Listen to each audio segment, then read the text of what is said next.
What's going on, everybody? We are back with another episode of Dice It Up. For those of you who also follow myself and our betting channel, Spread the Floor, presented by Her Hoop Stats, you know who our guest is this week.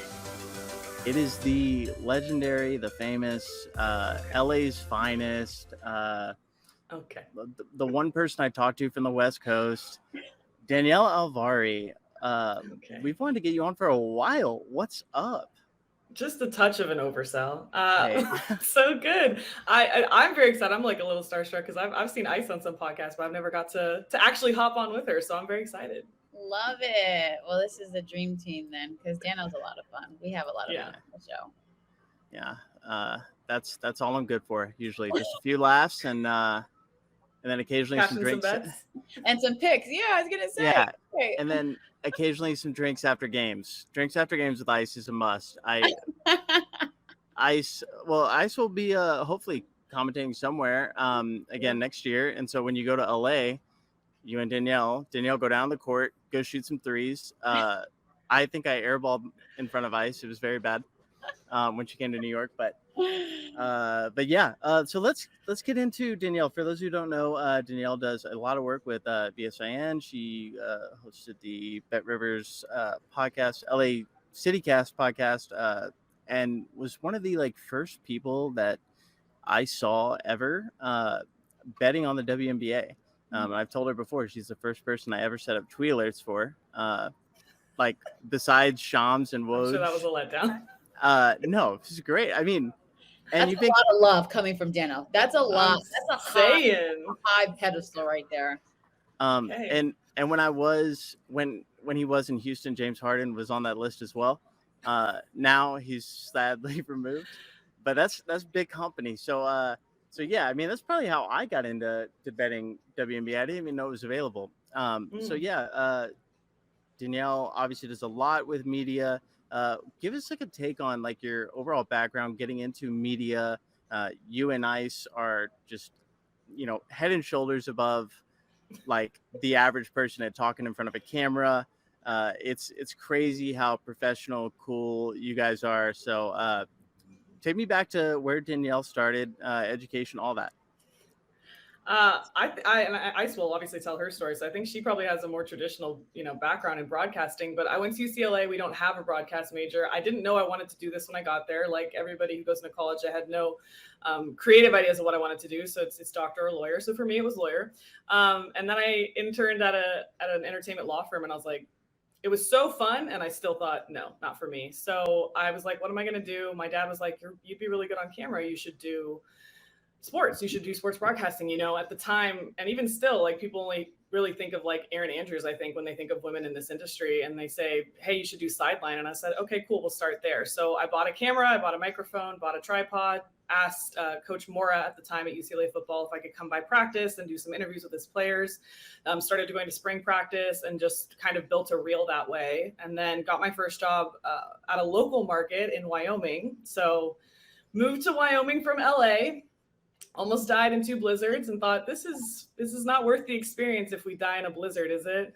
She was just trying to get some experience, is what the obituary will say. So I got a job back in the Bay Area where I'm from, took that to get out of the snow, and then ended up at NFL Network back in LA doing some AP work and some video content. And while I was doing this, I wasn't doing consistent on-air stuff. So I was like, how do I do this? And so I started my own sports show that I would put up every week. So I did it every week for a year. It was 52 episodes, and it was a lot of work because you learn so much, right? Because you're putting yourself on camera, so you're getting the reps, you're getting to put that on your reel, you're editing, you're learning how to do graphics. And so it was a really, really valuable experience. And it's still the content that if I put my reel out, people respond to the most. And it's probably because I wrote it. I think that's the best thing you can do is make your own content. So that was a good chunk of time. And then I got picked up by VSIN, which was really cool. I moved to Vegas for a year, almost died of the heat. Obviously, I'm not very good in seasons. I don't think people can live in the desert. I think it's very hard. Power to you if you can. So I was really fortunate because they were allowed me to move back to Los Angeles, and I hosted the Los Angeles CityCast for a while. Now working on some new projects with VSIN, but did not ever think I would get into sports betting because I'm the person who's like, I like my money where I can see it in my bank account. I don't want to lose it. And then I got into it and I thought, if you want to get into sports analytics or anything of that nature to do with sports, betting is the way to go, because you used to see traditional sports TV and it was just who's going to win the game and it's 30 minutes on that. This is by how many points are going to be scored, who's going to score this first. And so there's just so much more that goes into sports betting. So I've really been enjoying just the research part of everything. So that's kind of how I've gotten to where I am now. Yeah, I love that. Thank you, one, for sharing, because that is a journey that you took from Wyoming to Vegas to where you back. Wherever. Yeah, right. Exactly. Literally everywhere.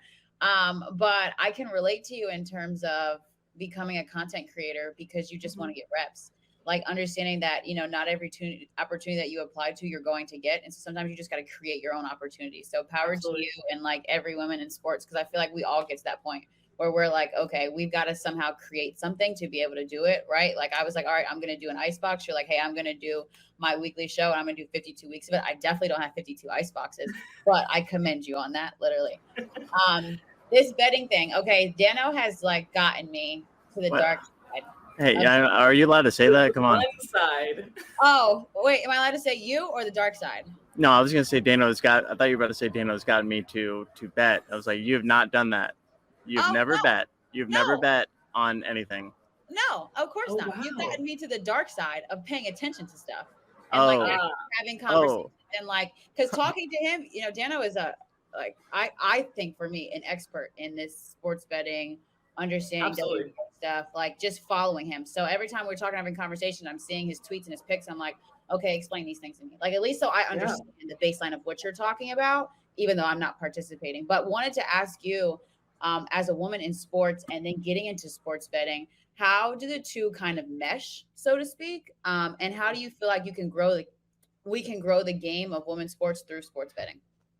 So I love this question. And it's actually, because it's really interesting if you actually dive into this a little bit, because if you think about it, women have traditionally been held out of traditional sports media for various different reasons, or relegated to, you can only do sideline, which again, no hate to sideline, like there's incredible sideline reporters, but it's not the only job you can do. And so we're seeing more women and more branching out into different roles, right? So Mina Kimes starting to do analyst work, right? Or you being somebody who does broadcasting and is interested in betting is so important, because otherwise you have people up there who are not paying attention to that part, and it's coming quickly. So as far as women getting into sports betting, I think it's really important because it's a way to get interested in a game that maybe you wouldn't be interested in otherwise, similar to like fantasy football, right? All of a sudden you have a stake in the game. And also with sports betting, you either cash the bet or you don't. Right. So it's not, oh, that girl doesn't know what she's talking about. It can't be, because it's like, look, I either know what I'm talking about or I don't. The bet's going to cash or it's not. And also when the bet doesn't cash, was the logic good? Was the research there? So you really get to flex these like research, I know what I'm talking about muscles in sports betting as a woman in sports. So I've found, at least for my personal experience, anecdotal, that I felt a lot more welcome in the sports betting community, even than traditional sports media, because I feel like there were roles that women are being pigeonholed into.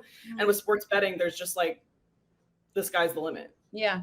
Yeah. That's the thing about capturing an industry that hasn't took off completely yet, right? Is that if you come in and you kind of are grandfathered into it, then no one's going to question you because you're one of the founders in that, right? Like Dano talked about.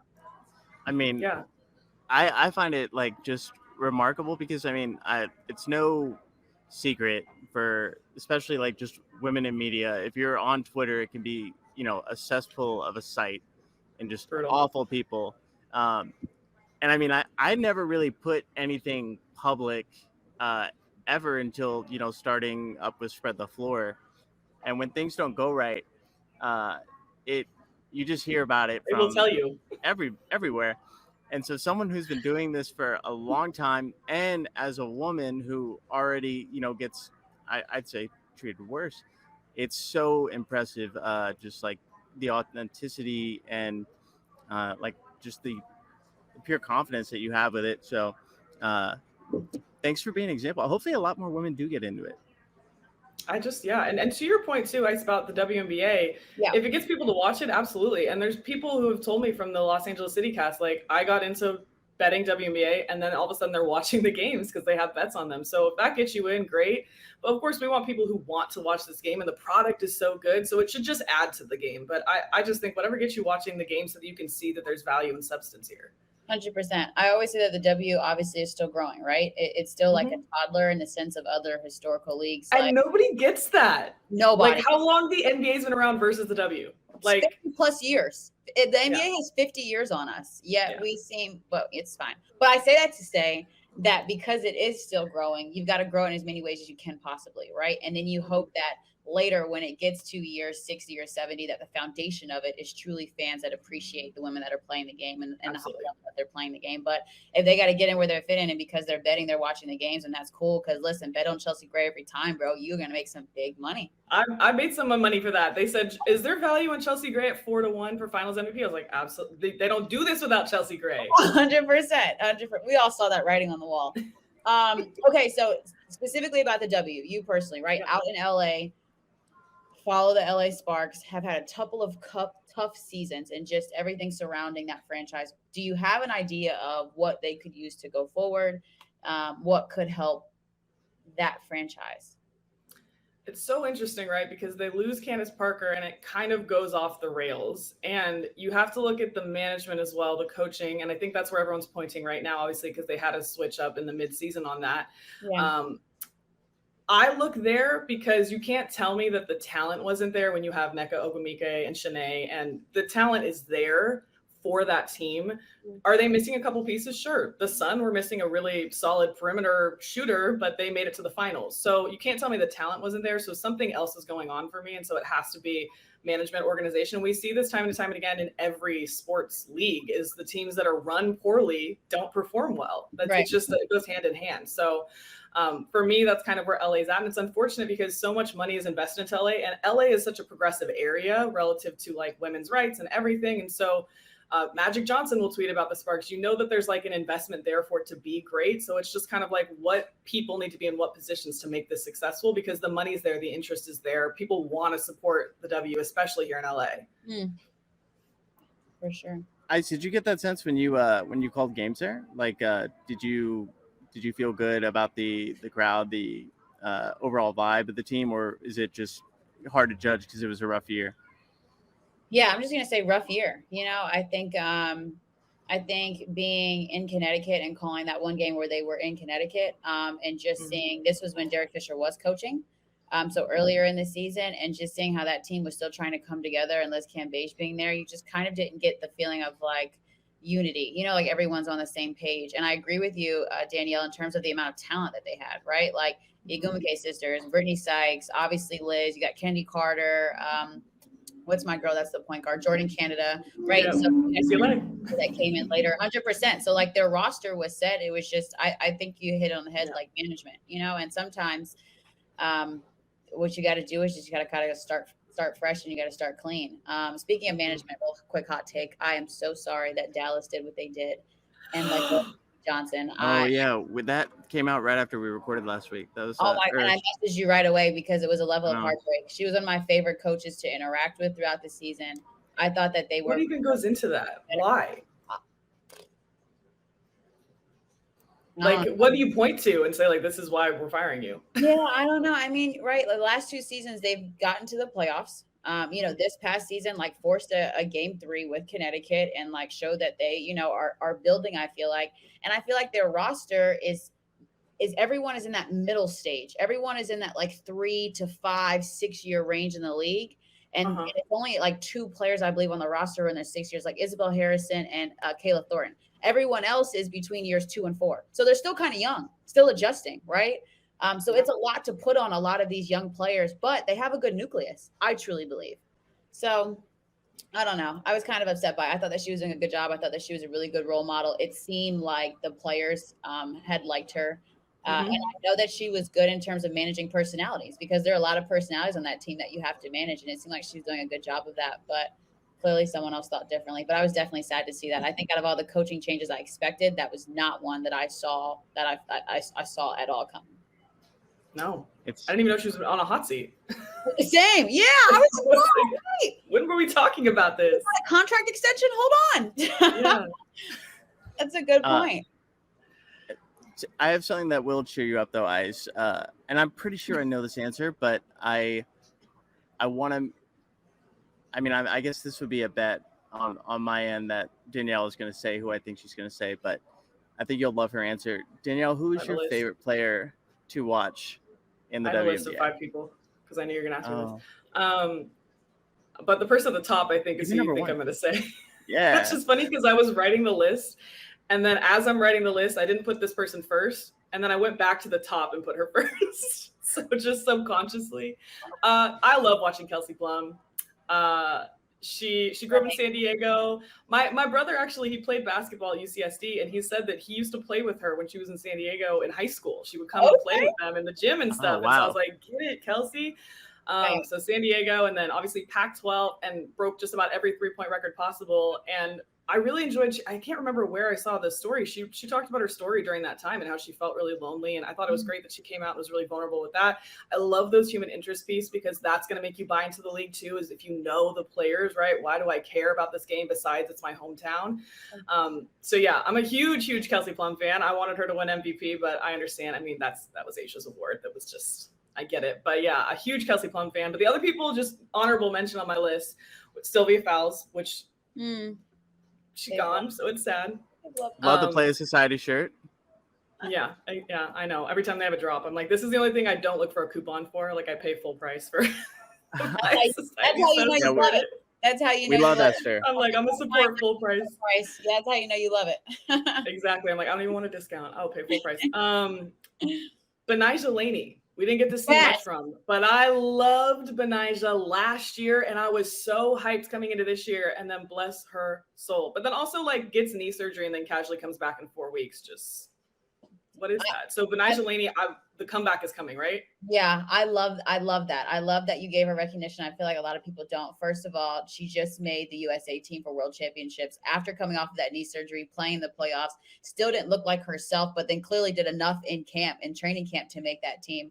But she's, girl from Philly. Like, her mother coached me in AAU, so I grew up playing against her. So that is like a heartfelt thing for me. It's like when I see Benijah and Kalia Copper like killing it, I'm like, no, stop. Like, y'all don't understand. You know the struggle. Yeah. Like, and that's the thing too, is she wasn't just walk on a scene like a star, right? Yeah, like 100%. She improved over time. Great pick. Love that, Danielle. Yeah. And then I also have Michaela Onyenwere, because she went to UCLA and I love her. Yeah. Every facet of the ball. I like hearing her talk to the media. I love watching her play basketball. I love seeing what she's wearing. Like, and Dee Richards, honorable mention, I guess, for that too. And then my last one, I wanted to pick somebody who was newer. Emily Angsler from the Fever this year.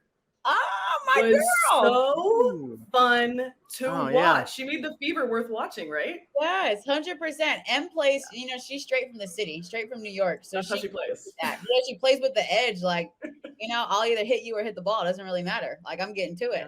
Yeah, I love that. And I think Em had a really good rookie year. I think especially for the Fever having all of those rookies, but managed to like find her role and stay consistent and seem like, okay, like you could build a franchise around her. I truly believe that, like, as a 4 player in this league, as a 3 player in this league, if she get really dangerous on the perimeter, that you can build something around her and Alyssa Smith and Queen Egbo. So I love that. Wow, I kind of want to hug you right now because you like shout out all my favorite people. I was a little bit waiting for like an Alyssa Thomas at the end. It didn't come, but it's okay. I know you love her in your soul because I can feel our connection. But I did. Cool. I love people who play basketball like AT, which I know is gonna be controversial to say, but I like tough players. But Emily was my one to watch. Yeah. And Sylvia was my farewell one. So and Benijah's my comeback, and Michaela's my rookie of the year. I have them all. Yeah. I love it. I love it. I know, that was so well thought out. I'm just glad Kelsey was on the list because I was like, I know that was Ice and Ice MVP pick, and if I had to pick one, it would be Kelsey. Also because, and Dana knows this story. I went to my first WNBA game this year, which again, like, this is the number one thing you could do, like show with your feet, right? Like go to the games. So I went to my first game. I went to the Aces Sparks game because I wanted to see the Aces, of course.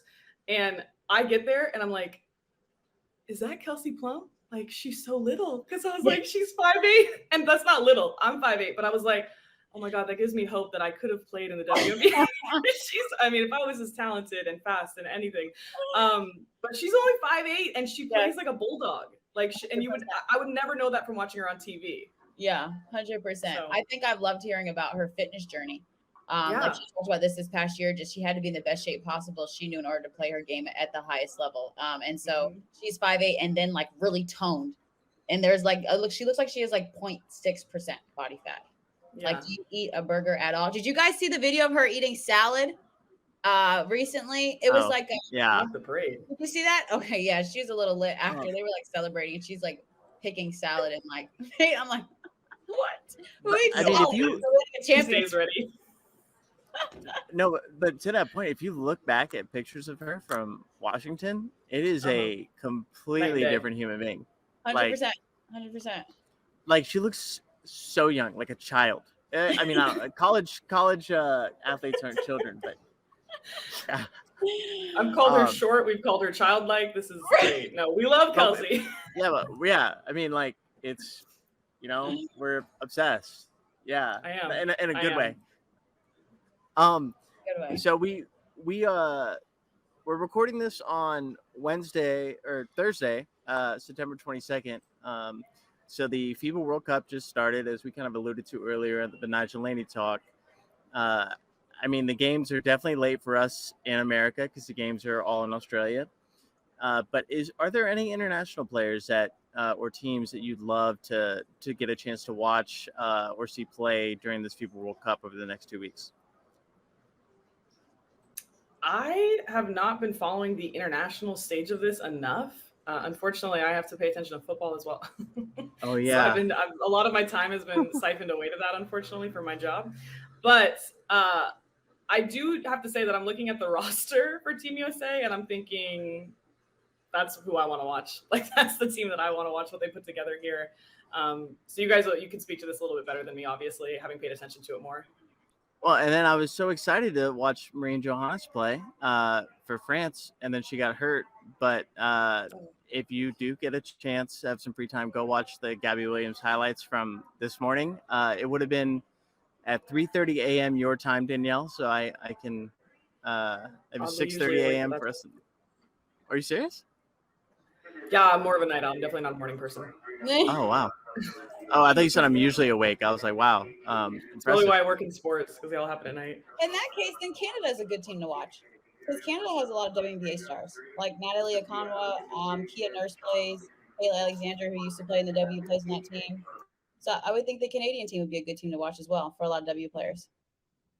It's so good to see Kia Nurse back playing again. As of well, I mean, no, Danielle, I don't know if you ever tore an ACL. I know you have the ankle and foot stuff, but Ice, you tore 2 ACLs? My knees are fine. Yeah, 2. I've had 2. Too many. 2 ACLs? 2 ACLs. Too many. Soccer or basketball? Basketball. Wow, that's surprising. Basketball. What's the ACL recovery like? The first one took me like 11 months to feel like myself. The second one took me like 14 months to feel like myself.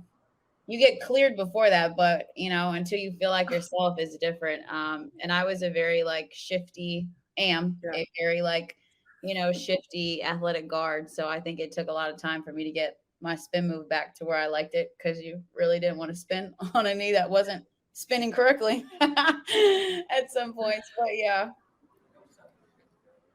Okay, well, I know Danielle. I haven't even made it back to the courts yet, so. Oh. I'm gonna do stationary shooting. I think. No jumping.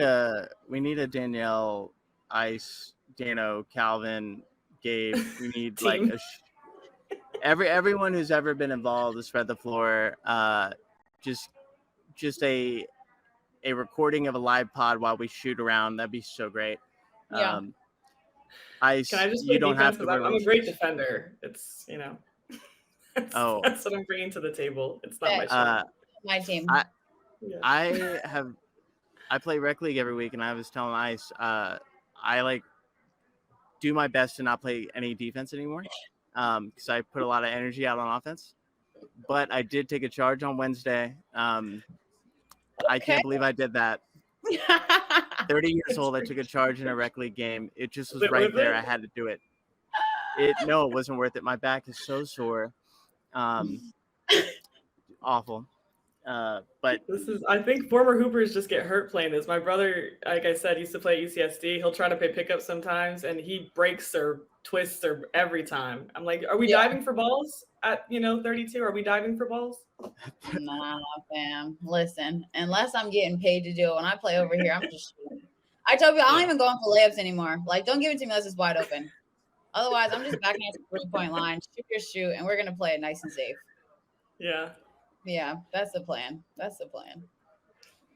All right. Well, Danielle, we know that you have to get going, but really thank you so much for spending some time with us, telling us about your background. Hopefully, get some more of our listeners and viewers interested in women's betting. And for that, definitely follow Danielle, follow Spread the Floor. We'll be doing content. Danielle does everything. So, but women's college, we'll pick it back up. We'll get Danielle into women's college. It's going to be great. I'm excited. I didn't do enough of it last year, so I'm excited to do some women's college basketball betting. Love it. Can't wait. Especially because I got Kiki Rice and Gabriela Jaquez now at UCLA. I got some new talent. Oh, we may need to do a UCLA preview. I know that we have something coming up with an ACC coach, but we don't have anything set up with some Pac-12 people. We need to get on that. Show some love. Show some love to the West Coast. Yeah, hit up the West Coast a little bit. Yeah. All right. Well, thank you, Danielle. Thanks, guys. Thanks. Good to see you.